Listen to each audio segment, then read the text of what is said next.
Guys, কেমন আছো তোমরা সবাই? আমি তো বেশ ভালোই আছি। আর দিনটা ছিল হোলির দিন, তো সেদিন তো কোনো প্ল্যানই ছিল না, হুট করে আমি প্ল্যান করেই বেরিয়ে পড়েছি হ্যালেন্সার উদ্দেশ্যে। তো হোলিতে কিন্তু টুকটাক এখানে অনুষ্ঠান হয়েই থাকে, তবে কোনো বছরই আমার যাওয়া হয় না। তো এবছর ভাবলাম চলেই যাই। আমি উঠে পড়েছি ট্রেনে, আর একটু পরেই নেমে যাবো বনগাঁয়। কিন্তু আমার আর একটা আসার মেন উদ্দেশ্য হলো আমাদের পুচকুকে দেখতে এসেছি আমি, আমাদের জিয়া বুড়িকে।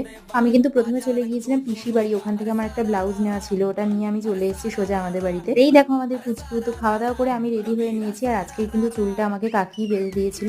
আর এই যে সেই মাঠটা যেখানে কিন্তু কালী পুজোয় দারুণ বড় করে মেলা হয়, বসন্তে আমাদের এমন রং লেগেছে গাইজ, মানে এই হোলি নাকি সরস্বতী পুজো নাকি বিয়ে বাড়ি তোমরা কেউ ধরতে পারবে না।